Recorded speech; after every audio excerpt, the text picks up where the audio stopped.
Hi Master Jet, totoo po ba ito na sa October 2024 po ikakaltas ang tax ng SRI? Salamat po. Ito po ay batay doon sa kanyang forwarded message na ang sabi, update on tax sa SRI. Good news, wala po bawas now. Bad news, by October 2024 po ibabawas through tax recalculation of gross annual compensation. So siguro ganito po yung case sa kanila pong division office.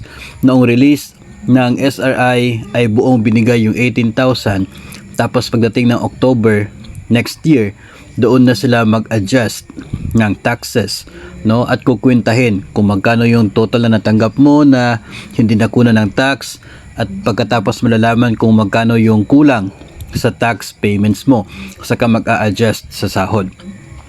Sa mga ganitong cases, ang lagi ko pong sinasagot talaga is depende. Kasi hindi naman po manggagaling sa DepEd Central Office yung computation ng lahat ng taxes ng lahat ng mga DepEd personnel. Ito po ay doon sa inyo pong mga PSU. No, ito pong mga Payroll Services Unit po ninyo. Kung ang inyo pong division office ay may sariling PSU, so doon po sa kanila nangyayari yung computation ng taxes. Madalas kasi kapag fourth quarter, doon nangyayari itong tax adjustments. Kaya nga madalas din ay kapag October, November and December, doon po nagbabago yung net take home pay po natin kasi nagbabago yung ating tax deductions. Yung iba tumataas ang tax deduction kaya lumiliit yung net pay o kaya ay nagkakaroon ng undead. Yung iba naman ay tumataas yung net pay kasi sumobra na pala yung tax deduction nila kaya binawasan o tinanggal na during the fourth quarter. Sa case na ito, pwede na ganun, pwedeng totoo. Especially kung yun po yung forwarded sa kanila, kung yun po yung option na pinili doon po sa area po nila. Kasi pwede rin naman na ngayon dahil alam natin na hindi na kunan ng tax yung SRI, pwede naman na yung halaga ng supposedly tax deduction ay unti-unting ibabawas sa sahod from January. Para at least pagdating ng October, kapag magkakaroon ng tax recalculation, tax adjustment, kung if ever po na sumobra, hindi pwede naman bawasan pagdating ng fourth quarter, tataas pa yung net pay. Kadalasan kasi, kung doon na lahat ng adjustments sa fourth quarter, malaki yung tendency na magkakaroon ng undeducted obligation ang isang personnel. Dahil kung malaki yung kinakailangan